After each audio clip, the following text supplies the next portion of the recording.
Apocalipse 2, versos 12 a 17, vamos ler de forma alternada. Eu leio o verso 12, os irmãos o 13, e assim até o verso 17. Assim nos afirma João por mandado de Cristo. Ao anjo da igreja em Pérgamo escreve: Estas coisas diz aquele que tem a espada afiada de 2 gumes.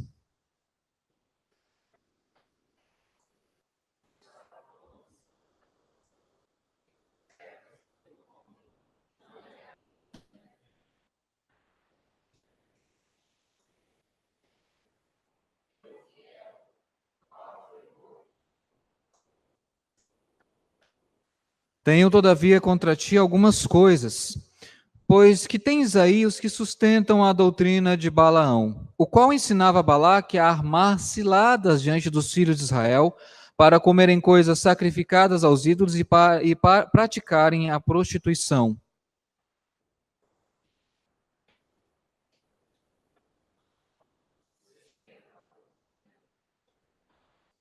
Portanto, arrepende-te. E se não, venho a ti sem demora, e contra eles pelejarei com a espada da minha boca.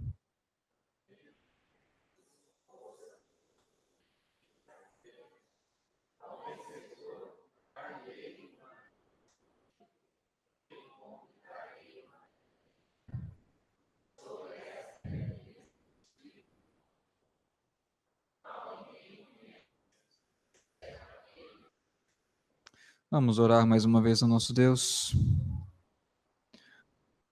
Ajuda-nos, Pai, pela verdade. Que tenhamos, ó Deus, um profundo apreço pela verdade do Evangelho.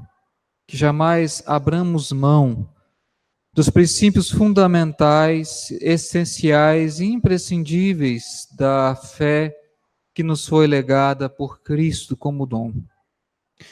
Ajuda-nos, ó Deus, como teu povo, a passarmos pelas tribulações e provas e testes que tu mesmo nos dás, mas de forma fiel. A fé, no sentido da confiança, da resoluta decisão e disposição de sustentarmos o nome de Cristo até o fim. Abençoe o teu povo, Deus, que está nessa noite, neste lugar. É a tua igreja, aqueles que são chamados pelo nome bendito de Cristo. E o que nós queremos, ó Deus, e é o momento mais importante do nosso culto, é que a tua voz chegue-se até o nosso coração, a tua voz que é tremenda, a tua voz que é inconfundível, a tua voz que tem autoridade, transforma as nossas vidas, que a tua voz fale poderosamente a nós nessa noite. Nós estamos, ó Deus, rendidos aqui, nós estamos expostos aqui, e como já foi pedido nessa noite, visita-nos, Senhor, visita o teu povo nessa noite, através da tua palavra. É o que nós choramos e te pedimos em nome de Cristo Jesus. Amém. Uma das coisas que me fascina nas civilizações antigas é a capacidade delas de extraírem das coisas mais inusitadas elementos fantásticos. Essa é uma pedra conhecida como pedra de obsidiana. Eu não sei quantos já ouviram falar dela. É uma pedra de origem vulcânica. Ela se assemelha muito ao vidro. Interessante que essa pedra dá em apenas algumas regiões específicas, perto de ilhas que já tiveram erupções. Essa pedra ela foi muito usada pelas civilizações mesoamericanas, como você já ouviu falar, astecas, maias e incas, porque eles não conheciam a metalurgia, eles não sabiam manipular muito bem os metais, como nós sabemos, como os europeus faziam. Então, todo instrumento cortante que eles utilizavam era com base nessa pedra. O grande detalhe é que essa pedra ela não é de fácil extração, porque como ela tem uma semelhança com o vidro, se você emprega uma força menor do que deveria, você não extrai o formato que você quer. Mas se você emprega uma força maior do que deve, você quebra a pedra. O interessante é que essas civilizações, esses povos, usavam essa pedra que para eles era mais valiosa, era muito mais útil do que o próprio ouro. O ouro para eles era como se fosse um metal não muito com valor, porque eles davam mais valor a estes elementos da natureza do que eles tinham à volta do que exatamente os metais que nós atribuímos como preciosos. Só para você ter uma noção, esse é um desenho que provavelmente foi feito por espanhóis de guerreiros astecas que faziam espadas da moda deles dessa pedra. Era uma ciência incrível, porque eles aprenderam de uma forma muito intuitiva, mas muito exata, como fazer dessa pedra fantástica, fabulosa. Tanto é que existem objetos minimalistas esculpidos dessa pedra, que são uma verdadeira obra de arte, comparada às estátuas, aquilo que Michelangelo fez, aquilo que outros artistas que nós já conhecemos, Donatello e por aí vai, Leonardo da Vinci fizeram. Esses povos faziam há muito tempo antes desses homens e com uma maestria, porque eles conseguiam conceber algo que para eles era extremamente valioso. O livro de Apocalipse, então, voltando ao texto, ele usa imagens e uma linguagem de uma riqueza, de uma propriedade, de um vislumbre, para nos dar, como se fosse um lampejo, como se fosse uma noção, uma degustação de algo que é muito mais precioso, de algo que é muito maior. Às vezes a gente não entende Apocalipse porque nós queremos, na verdade, subestimar, minimizar as imagens do texto. E algumas das figuras usadas nesse próprio texto e as promessas, elas não são promessas literais, elas são uma vaga menção, vaga no que eu digo assim, é apenas um prenúncio de algo muito maior que nos diz. Interessante que nessa carta você tem 3 promessas, não são uma, 2, 3 promessas no final. Não era a igreja talvez melhor avaliada por Cristo, não era a igreja mais rica, não era a igreja mais numerosa, mas a igreja que recebe promessas fabulosas, de imagens ricas, e nós só poderemos adentrar a maravilha dessas imagens se nós conseguimos contemplar a beleza dessas figuras, e é por isso que essas promessas são interessantes. Mas essas promessas são dadas a uma igreja que estava debaixo de muita perseguição.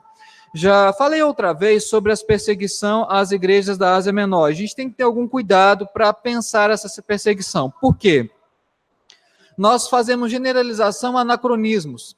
Nós queremos dizer que a perseguição que a igreja sofria antigamente é a mesma que nós sofremos hoje. Não é a mesma coisa. São contextos diferentes. Deixe-me explicar essas diferenças. Primeiro, naquele ambiente, nem todas as igrejas sofriam perseguição ao mesmo grau. Você tem igrejas que sofrem mais perseguição, como Esmirna, Pérgamo, mas você tem igrejas que não sofrem nenhuma perseguição, como Laodiceia. Claro, os irmãos de Laodiceia foram muito mal avaliados por Cristo, mas eles não eram perseguidos, porque aquele não era o contexto daquela cidade. Então, falar que todas as igrejas eram perseguidas era uma generalização, mas existe uma espécie de anacronismo. O que é anacronismo? Você tentar colocar para aquela época termos e situações que são do nosso próprio ambiente.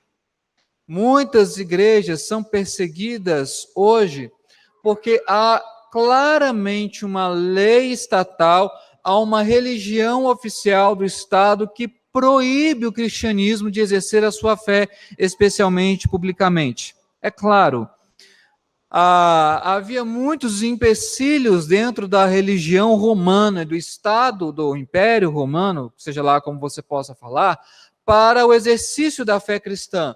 Mas você não pode dizer que o Estado romano era simplesmente todo ele contra a religião cristã. Prova disso é que em Atos nós temos autoridades romanas declarando que a fé cristã era uma fé lícita, não havia nada na fé cristã que fosse contrária ou que assim merecesse da parte do Estado uma sanção.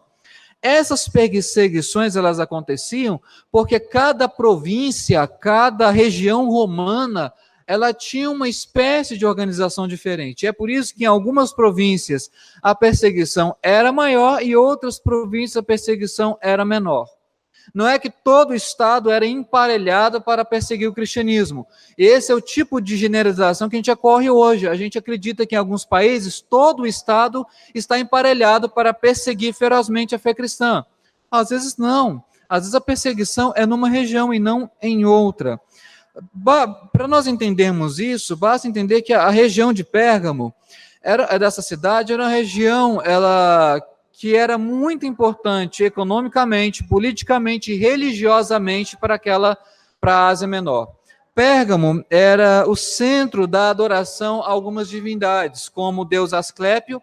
Se você nunca ouviu falar do deus Asclépio, você já viu o símbolo da medicina? Qual que é o símbolo da medicina? Não é uma serpente? Aquele é o símbolo do deus Asclépio. Era uma serpente que eles acreditavam que tinha o poder de curar.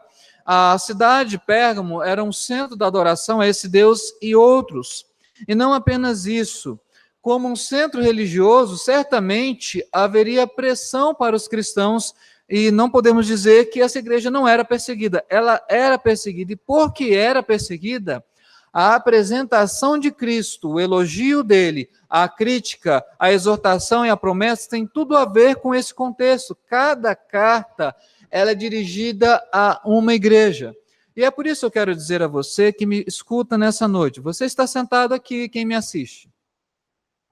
Talvez ao acompanhar as exposições de Apocalipse, você se sinta não inserido em alguma das cartas. Talvez a carta de Éfeso tenha mais a ver com o seu contexto. Mas certamente você cristão hoje, ou todo cristão, em algumas das cartas ele tem que se identificar. Seja no elogio, seja na crítica e na promessa. A ideia é de que essas 7 cartas foram escritas para que todos os crentes de todas as épocas, eu e você, nós brasileiros, nascidos talvez no século passado, em outro contexto, nos sintamos identificados com essas cartas. Da mesma forma que a próxima geração, depois de nós, ao ler essas cartas, ela aplica essas cartas ao seu próprio contexto. O importante que você entenda é que uma das cartas certamente falará da sua situação, porque elas foram escritas para as igrejas de todos os tempos.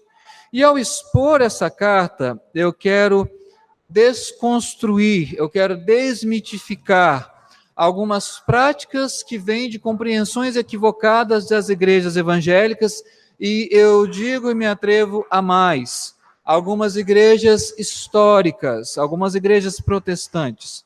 Mas eu não quero muito me adiantar, eu não quero muito antecipar aqui o que eu quero falar, mas eu quero tentar expor nessa carta a maneira como Cristo se dirige. Eu acho que essa é a proposição a uma igreja perseguida, mas ao mesmo tempo uma igreja que precisava ser exortada pelo Senhor. Nós às vezes não entendemos que mesmo as igrejas perseguidas ao redor do mundo não são perfeitas. E essas igrejas perseguidas também têm pecados que precisam ser tratados por Deus. E por isso que essa carta encaixa-se perfeitamente nesse contexto. Primeiramente, a autoapresentação de Cristo nessa carta. Se você leu bem, você percebeu que Cristo se apresenta apenas de uma forma nessa carta, com apenas uma descrição. Estas coisas diz aquele que tem a espada afiada de 2 gumes. Essa autoapresentação ela não é nova, porque no capítulo 1, verso de número 16, fala que da boca dele sai uma espada. Capítulo 19 fala que da boca dele sai também uma espada que faz justiça. Quando Cristo se apresenta como aquele que tem a espada na boca, e essa imagem é apenas metafórica, a ideia de ter uma espada afiada era o símbolo da justiça, é o símbolo da execução do justo castigo ou da punição na justa medida com relação a algum erro, a algum crime ou a algum pecado. Ao longo do livro de Apocalipse, a espada é o sinônimo da justiça de Deus. E essa justiça, ela tem 2 focos. O primeiro deles é contra os ímpios que perseguem a igreja. Estes que perseguem, matam os crentes, são cruéis, são impiedosos, eles certamente sofrerão sobre si o exercício da justiça de Deus.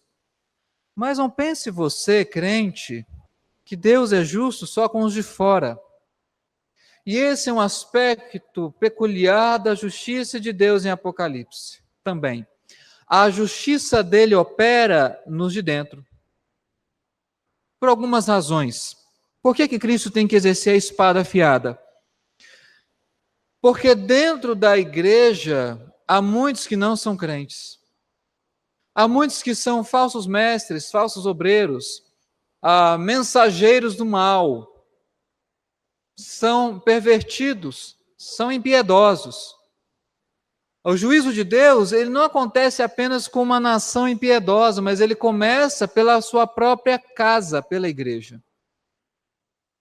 E eu pressuponho, na maioria das exposições que eu faço, que aqueles que me escutam, seja que eu conheça ou não, alguns que estão aqui não são crentes. Crentes, que eu quero dizer, não naquele estereótipo que a sociedade nos impõe, do que tem um vocabulário, do que se veste como, do que parece como. Mas crente que eu digo daquele verdadeiramente alcançado pela salvação, eu sei que muitos dos que estão aqui, muitos não, mas alguns dos que estão aqui não são crentes, mas estão no meio da igreja. E me permita-me provar que isso é completamente possível. Dentre os discípulos de Cristo, tinha um que ele andava como, ele falava como, viu todos os milagres de Cristo, ouviu todos os sermões. Ele se parecia perfeitamente um discípulo, tanto é que os outros não o identificaram como um filho do diabo. Mas ele nunca foi um verdadeiro discípulo de Cristo. Você sabe de quem eu estou falando? Judas. Não entenda, não estou te chamando de Judas Iscariotes. Mas o que eu quero pontuar é que a apresentação de Cristo aqui nos mostra que ele é justo, não com uma nação ímpia, não é basta olhar os olhos para fora e ver como a sociedade está pervertida, está deturpada. Se nós entendemos que no nosso meio Cristo vai exercer o seu juízo, porque há perversão, porque há desvio, a apostasia, ela começa não fora da igreja, ela começa de dentro. Eu não ia falar isso na mensagem, não, mas depois, se você quiser ler Tessalonicenses, essa é uma ideia que não é minha, mas de outros teólogos. Eu posso afirmar para você que o próprio anticristo, ele vai sair não de fora, mas de dentro da igreja. Razão bem simples. Porque ele é o mestre, o homem da iniquidade, ele é a encarnação da apostasia. O que é a apostasia? Alguém que nunca foi crente, mas que num certo momento ele se abre, ele se demonstra. Assim será o anticristo. Aquele que está para vir, o homem da iniquidade. Ele não vai sair de fora, ele será de dentro da igreja, porque a arma dele é apostasia. E por isso Cristo fala, eu simplesmente sou aquele que tem a espada afiada. Ou seja, quem é o reto juiz? Aquele que vai julgar o mundo, aquele perante o tribunal, de cujo tribunal nós teremos que temer, é Cristo. Ele, sim, é aquele que vai exercer o juízo. Essa apresentação é simples, mas ela é suficiente para causar naqueles que são de fora ou de dentro profundo temor, porque ninguém escapará perfeitamente dessa espada. Ninguém poderá escapar do tribunal de Cristo, porque todos terão que comparecer perante Ele. Mas a segunda parte dessa carta é o elogio que Cristo faz a essa igreja. E antes que você seja demasiadamente rigoroso com essa igreja, Cristo faz um elogio muito sincero a essa igreja. Verso de número 13. Conheço o lugar em que habitas, onde está o trono de Satanás, e que conservas o meu nome, não negaste a minha fé, ainda nos dias de Antipas, minha testemunha, meu fiel, o qual foi morto entre vós, onde Satanás habita. A expressão de Cristo, conheço o lugar em que habitas, descreve residência, habitação, significa a permanente residência. E por que Cristo fala que conhece o lugar que esses irmãos habitam? Porque ele quer dizer, eu sei exatamente a que pressões vocês estão sendo submetidos. Eu sei perfeitamente o contexto no qual vocês estão inseridos. Eu sei o que vocês padecem, eu sei a luta de vocês diária. Eu sei que vocês são crentes no meio de uma geração não crente. Eu tenho plena consciência de que as pressões que vocês têm sofrido não são pressões simples. E Cristo não minimiza o sofrimento da igreja. Às vezes a gente tem uma tendência a minimizar o sofrimento alheio e a superestimar o nosso, mas não é isso que Cristo faz. Ele sabe que aquele contexto da igreja de Pérgamo era um contexto difícil, em que algumas características se assemelham ao nosso contexto. Eu quero dizer para você, e hoje eu posso falar com um pouco mais de vivência, o contexto universitário para os nossos jovens é um contexto de hostilidade, é um contexto de profunda sedução, é um contexto de ser cercado de vários paradigmas completamente contrários à fé cristã. Não subestime aquilo que um jovem passa dentro de uma sala de aula de uma faculdade, porque pode ser que por todos os dias ele seja pressionado a negar a sua fé. Ele seja pressionado a não se assumir e se declarar como um crente. Não estou dizendo que ele está certo se fizer isso, mas eu quero pontuar a você, pai, a você mais adulto, é que não é fácil para os nossos jovens transitarem no meio acadêmico universitário sem que eles não sofram pressão. Porque eles estão sendo bombardeados, submetidos a uma série de influências e que vão de embate em relação à fé cristã. Eu também não acho, e não vou pelo senso comum, de que ser funcionário público no nosso país é uma vida de tranquilidade. Porque pegar cargo de chefia para muitos cristãos é um grande desafio para a fé. Porque eles são instados, eles são incitados através daquilo do cargo deles, a negarem o que eles creem. Ou isso não acontece no nosso país? Um funcionário público ser induzido e forçado a fazer algo que ele não quer, mas que o seu superior está impondo que ele faça. Ele não pode simplesmente pedir exoneração. Não é fácil para ele negar. É um grande desafio. Eu não estou dizendo que a iniciativa privada também não seja um grande desafio para a fé cristã, porque na iniciativa privada, muitas vezes, há uma competição desumana, uma competição opressora, uma competição exploratória, em que você é levado a crer que você tem que produzir cada vez mais, num tempo menor, por um custo menor, para beneficiar alguém que está te pedindo coisas simplesmente inalcançáveis. Cristo conhece a realidade da sua igreja. Ele sabe exatamente o que você está passando. Não estou dizendo isso para você afrouxar o seu testemunho, mas é no sentido de dar para você um alento. Não desanime, é realmente difícil, é desafiador, é intrigante, é instigante, é batalha todos os dias. Mas eu quero dizer a você que ser cristão é isso. Se para você essa vida de cristão não está atendendo aos seus desejos, eu quero dizer que você deve então procurar outra coisa para fazer. Porque Deus em momento algum te prometeu facilidade nesse mundo. O que Ele te prometeu, na verdade, é que a cruz seria pesada. O que Ele te prometeu é que essa vocação não é para todos que querem, ou acham que querem. Porque muitos são chamados, mas poucos escolhidos. E quando Deus nos dá a graça de sermos cristãos, graça significa ser alcançado pela obra de Cristo, ser alvo do amor de Deus, mas significa padecer por Cristo. Se você não está disposto a isso, a vida cristã então não é para você. Mas há um alerta importante. O nosso mestre disse que se alguém não amar menos pai, mãe, irmãos, amigos e a sua própria vida, não é digno dele. Cristo conhece a nossa tribulação, mas Ele não está afrouxando e não está dizendo que a vida vai se tornar melhor. Pelo contrário, o que Ele está nos dizendo é que Ele conhece o nosso sofrimento e dispensará a nós tudo o que for necessário para glorificarmos a Ele através do sofrimento.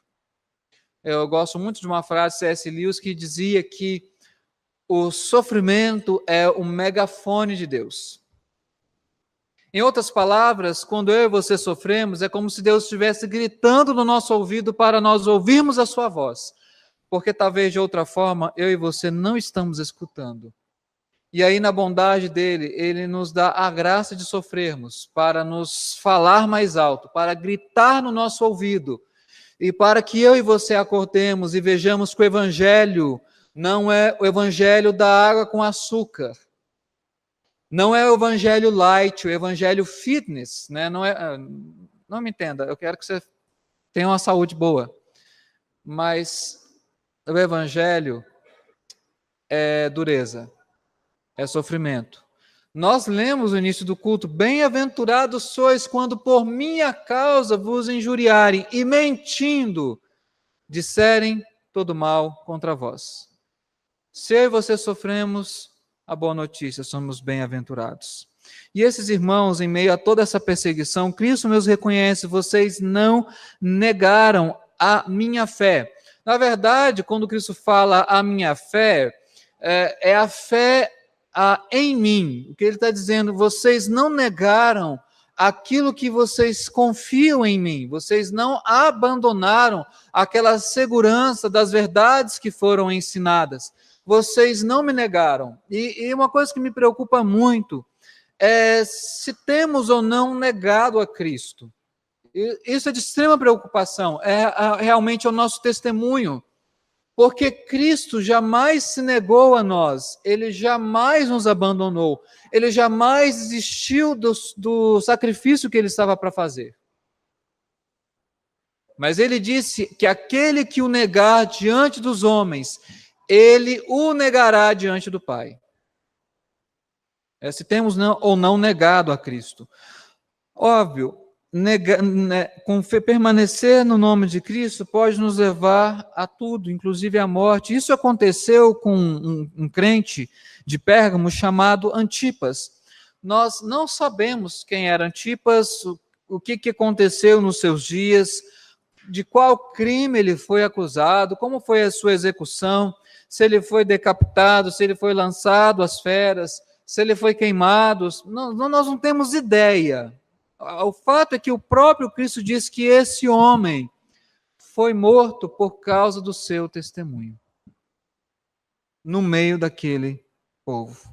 Aquele que foi a testemunha, a palavra aqui, testemunha, é a palavra mártir. E antes que você pense que mártir aqui significa a ideia de morte, isso só foi ser aplicado para a ideia de morte no século II, III depois de Cristo. Até esse período aqui do Novo Testamento, a ideia mártir, a ideia de testemunho, significa sustentar o nome de Cristo, custe o que custar. Os crentes ainda não eram conhecidos aqui como mártires da fé. Eles eram apenas testemunhas da fé. Eram aqueles que estavam dispostos a sustentar o nome de Cristo até o último momento. Há uma história de um outro crente, um bispo, chamado Policarpo de Esmirna, um bispo do II século.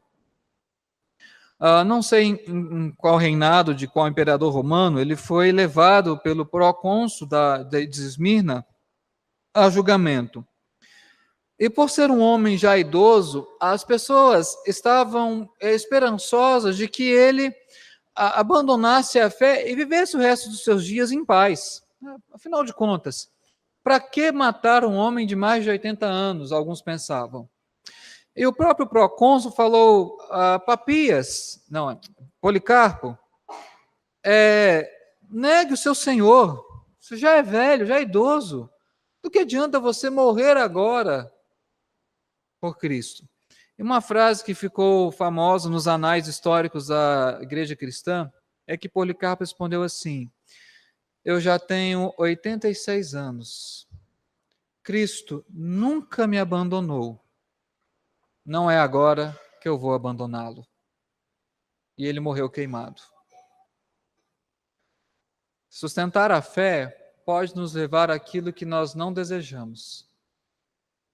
Pode nos levar àquilo que vá contra o evangelho atual, que fala para você que você tem que viver a plenitude de Deus nessa terra. Você é filho, filha do rei, você merece o melhor, você é cabeça, você não é cauda. É uma mensagem muito motivadora, né? Mas ela se esquece que se Deus não poupou o seu próprio filho, não espere que ele vai te poupar. Porque a sua vida não pertence mais a você, pertence a ele. A vida de Antipas não era dele, mas era de outro, era de Cristo. Mas essa igreja, embora sustentasse o nome de Cristo, ela tinha um defeito, ela tinha um problema sério. E são duas doutrinas que Cristo assertivamente critica aqui. No verso 14 e 15, olha o que os textos nos diz. Tenho, todavia, contra ti algumas coisas, pois que tens aí os que sustentam a doutrina de Balaão, o qual ensinava Balaque a armar ciladas diante dos filhos de Israel para comerem coisas sacrificadas aos ídolos e praticarem a prostituição. A crítica de Cristo, primeiro, é essa doutrina de Balaão. Obviamente, Balaão aqui não é uma figura literal. O que ele quer dizer é que existiam dentro da igreja de Pérgamo crentes que estavam se comprometendo com uma espécie de ritual pagão de festividade onde existiam carnes sacrificadas aos ídolos e eles não apenas comiam essas carnes sacrificadas aos ídolos, mas eles participavam desse ritual e esse ritual em que eles eram incitados a participar havia também a prática de prostituição. É interessante notar que em alguns contextos, heresia, falsa doutrina e imoralidade sexual caminham bem próximas, embora nem sempre isso acontece. A crítica de Cristo é porque esses crentes, eles sabiam sofrer a pressão que vinha de fora da igreja, eles não negavam a fé, eles não abandonavam Cristo, mas se deixavam se levar por falsos mestres de dentro. Parece uma incoerência, parece uma ambivalência, mas era o que essa igreja vivia. Eles suportavam a perseguição, mas estavam incorrendo numa doutrina, numa teologia completamente perniciosa. E aqui eu quero fazer um importante parêntese sobre a questão da teologia e integridade doutrinária da igreja. Às vezes a gente fica muito preocupado com moralidade sexual. Pela forma como fomos evangelizados, pelos missionários que chegaram no Brasil, pela nossa própria cultura evangélica atual, nós atribuímos aos pecados sexuais uma aura de pecado, né? uma capacidade de corrupção maior que outros pecados. Mas, aqui nesse texto em Gálatas, o problema é essencialmente teológico. Porque eles estavam seguindo uma falsa teologia, é que eles então incorriam numa falsa prática. A minha crítica aqui, ela não é despropositada nem genérica, ela é direcionada. Porque o que nós temos de heresia, falsa teologia, falsos mestres no meio evangélico, não dá nem para numerar. Não dá para dizer em termos de porcentagem. A quantidade de falsos obreiros que desvirtuam a igreja por uma falsa teologia. E eu não critico apenas esses obreiros, e a minha fala não é em relação a esses falsos mestres, mas é porque se a igreja dá ouvido a essas pessoas, é porque a mensagem dessas pessoas vai ao encontro do que essas pessoas, a igreja, quer ouvir. O falso mestre, ele é instrumento, às vezes, da ira de Deus contra uma igreja que quer ouvir uma mensagem que não é bíblica. Nós deveríamos estar tão preocupados com a teologia quanto, às vezes, estamos preocupados com a sexualidade. A exortação de Cristo, no verso 16, é que eles deveriam se arrepender, e se arrepender nesse contexto significava disciplinar, significava corrigir estes falsos mestres. Mais uma pergunta a você. Quantas pessoas você conhece que já foram disciplinadas na igreja por falsa doutrina?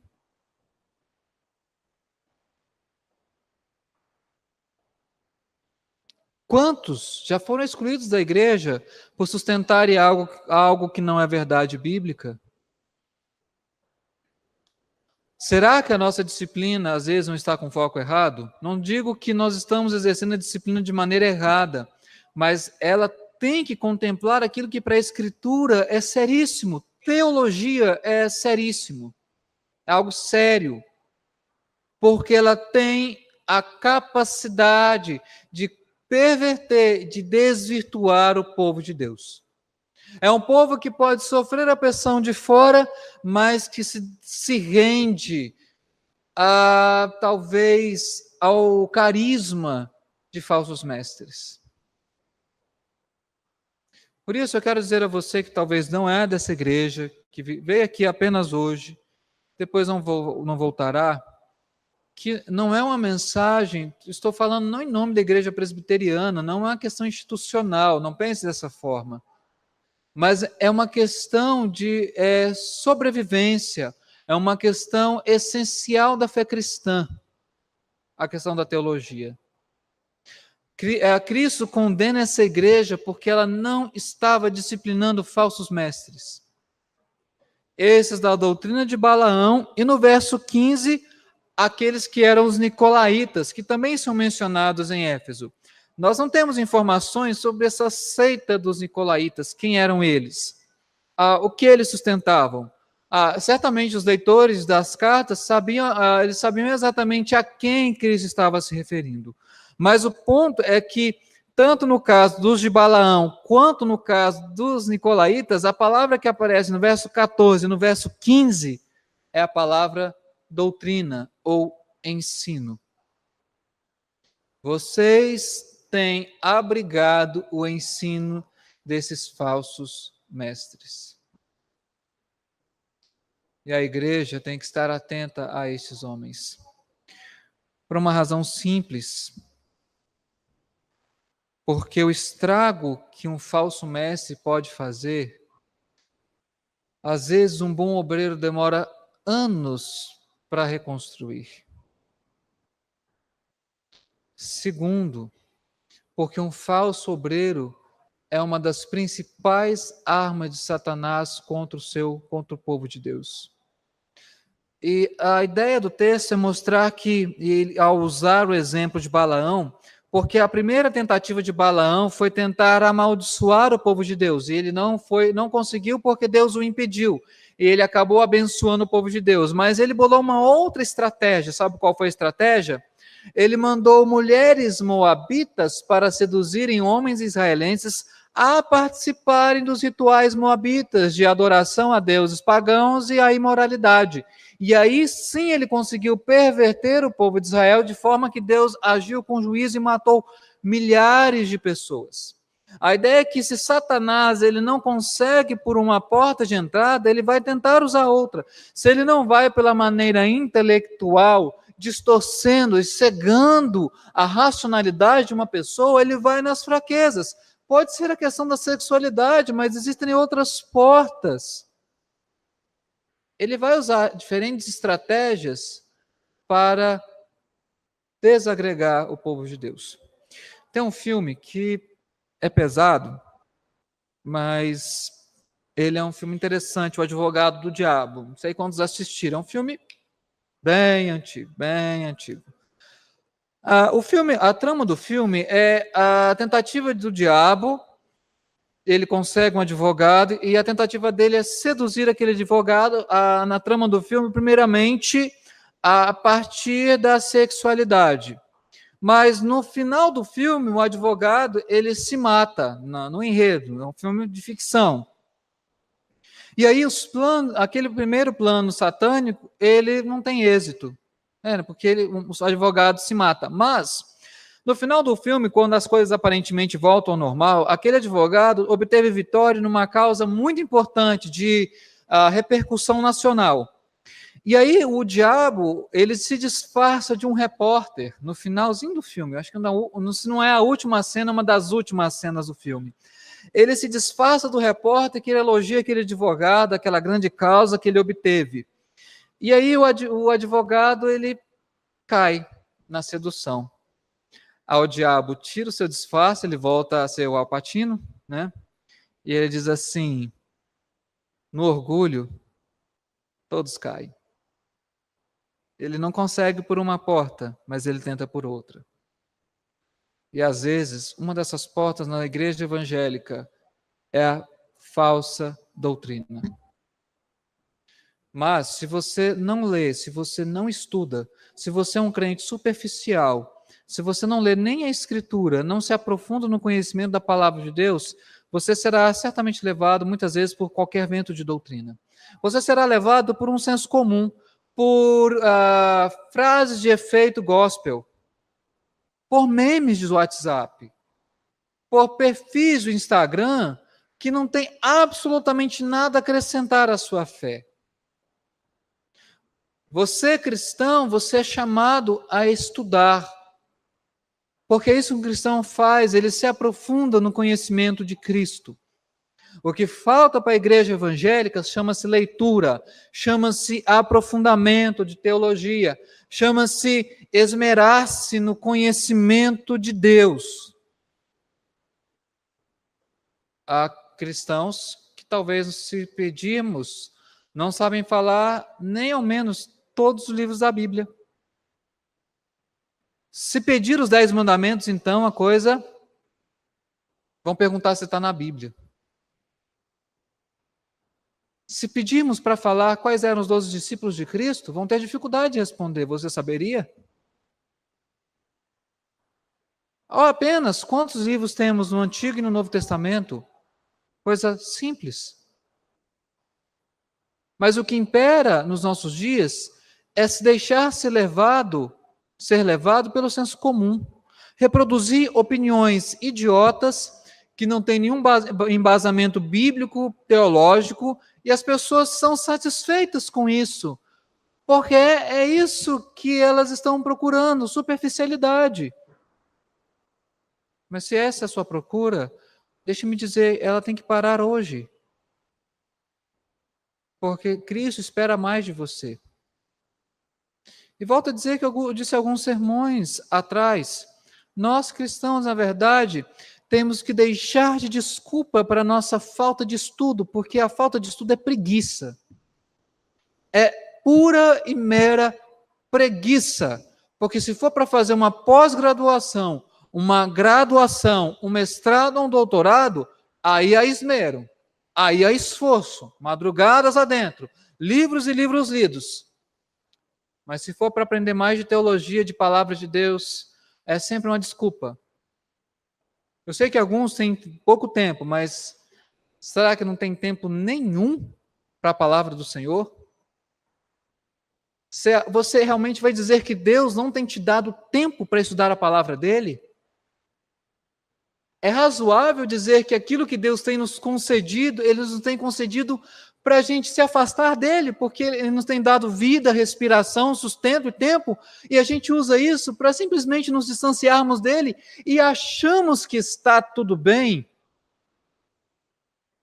que satisfazemos a Deus com essa coisa rasa? É sério?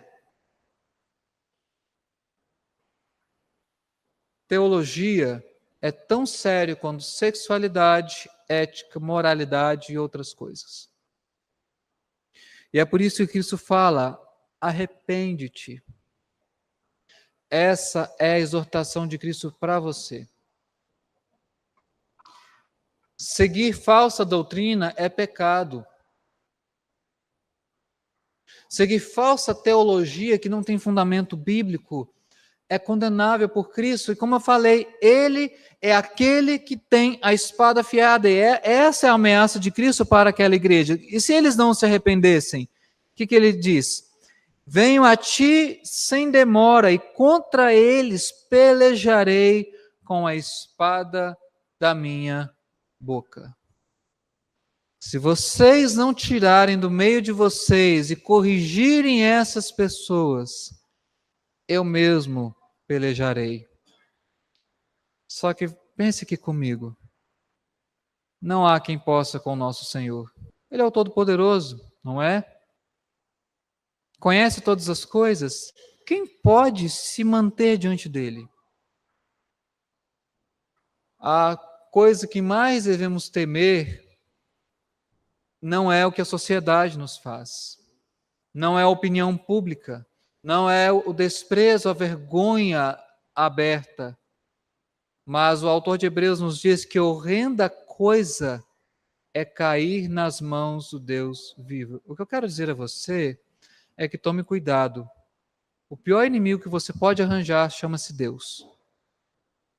Se você não se arrepender, se a igreja não se arrepender, ele virá com a espada da sua boca.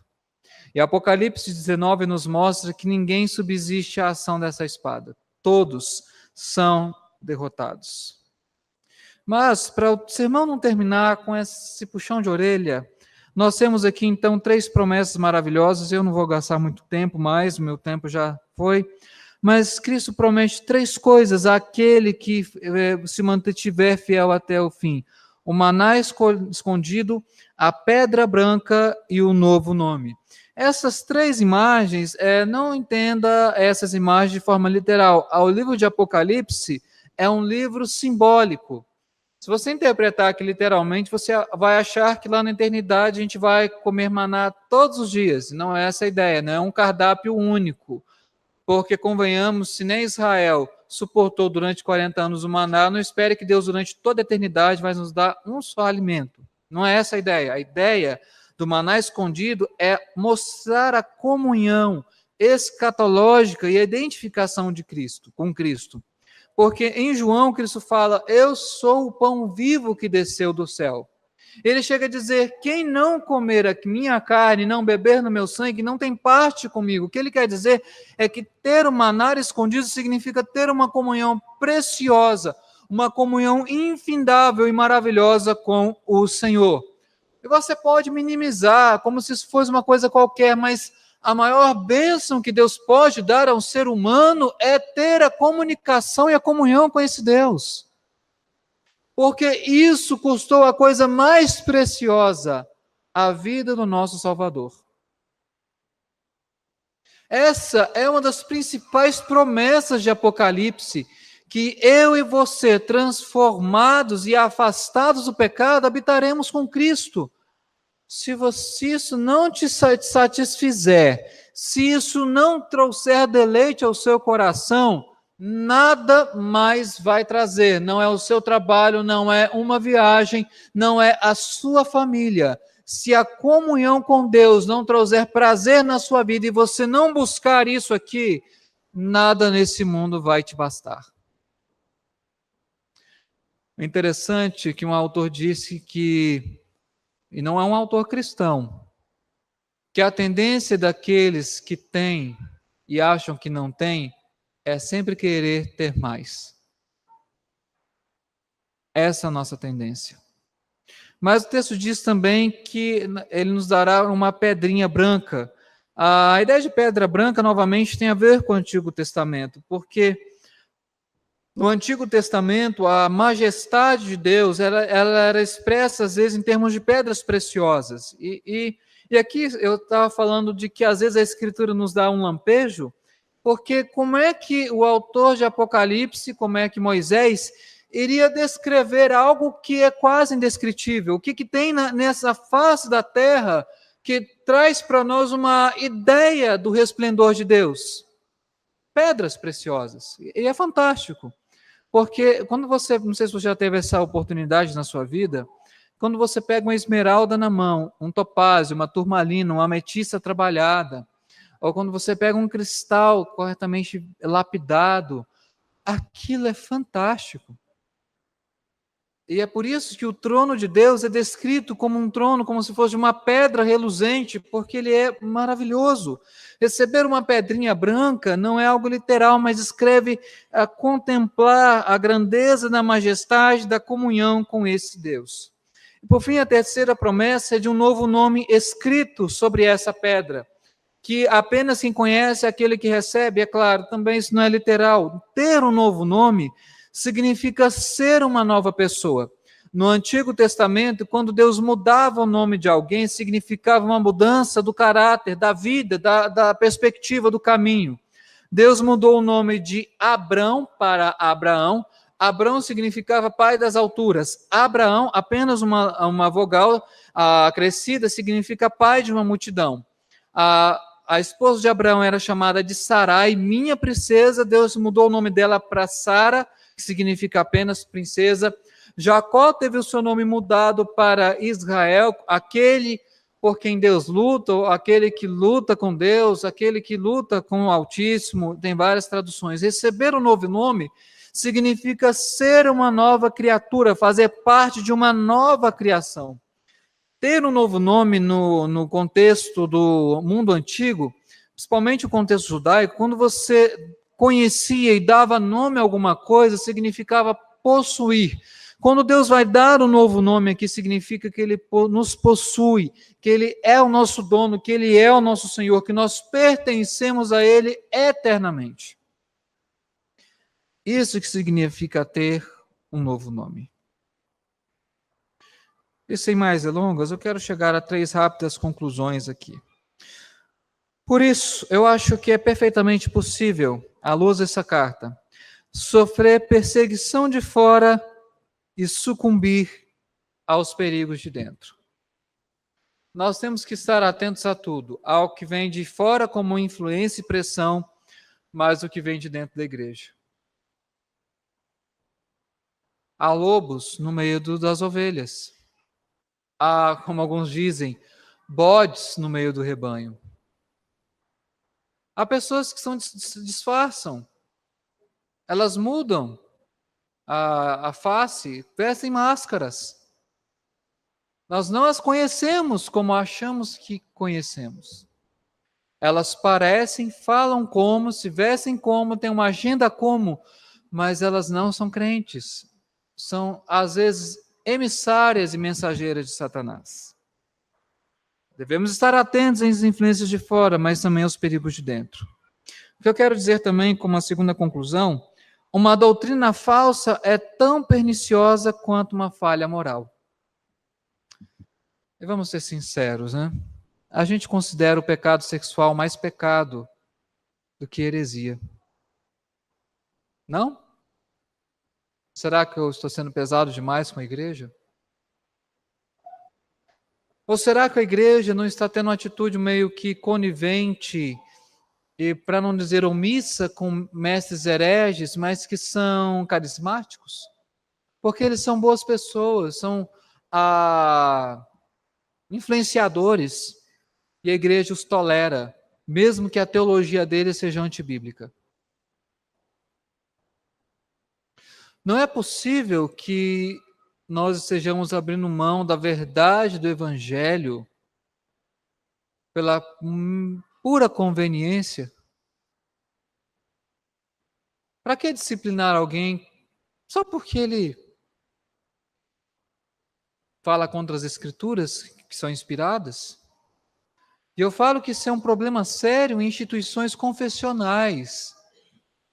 Porque existem pessoas que são como parasitas.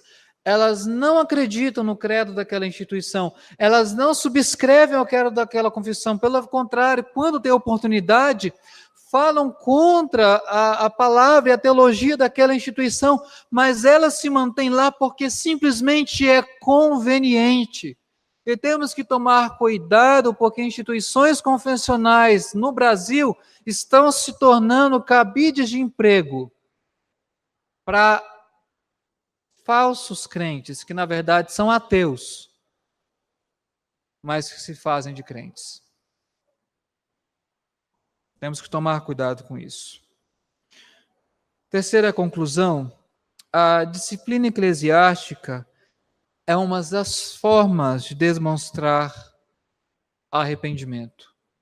Se a igreja está arrependida, ela tem que disciplinar os que defendem uma heresia. Deixa-me contar uma ilustração de um caso que aconteceu em Goiânia, talvez, 30 anos atrás. Numa das igrejas presbiterianas aqui da nossa cidade, se levantou uma pessoa daquela igreja que se auto-intitulava profeta. E começou a arrebanhar alguns crentes daquela igreja para reuniões paralelas em que profecias eram dadas.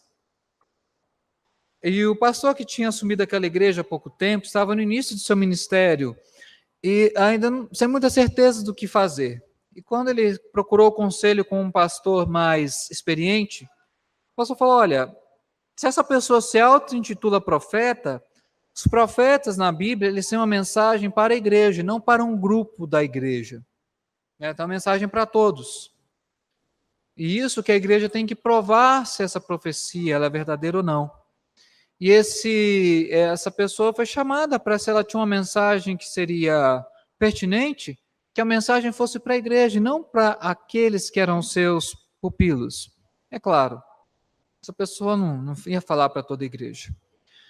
E quanto mais passava o tempo, essa pessoa não acreditar, ela foi perguntada para ela em termos muito claros. A pergunta foi assim: se houver uma profecia nessa reunião que vai contra a Bíblia, você fica com a profecia ou com as escrituras?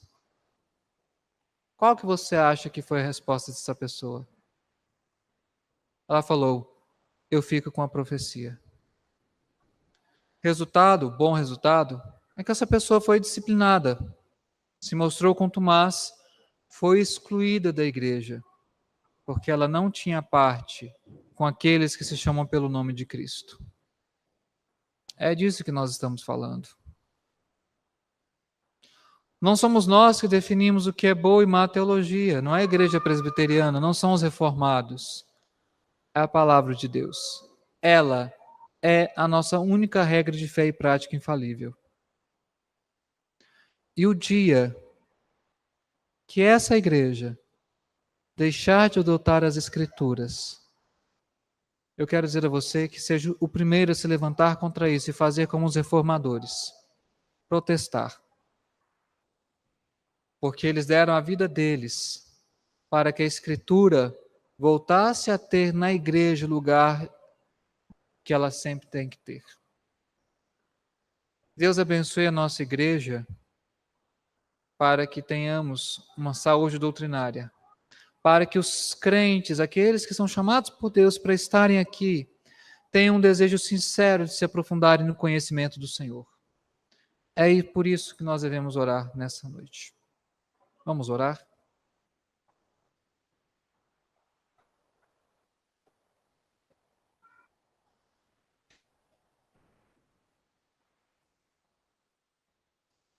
Senhor, te bendizemos, Pai, pela tua palavra. Ó Deus, perdoa-nos se por proximidade, conveniência, temos suportado indevidamente aqueles que negam a doutrina do Evangelho.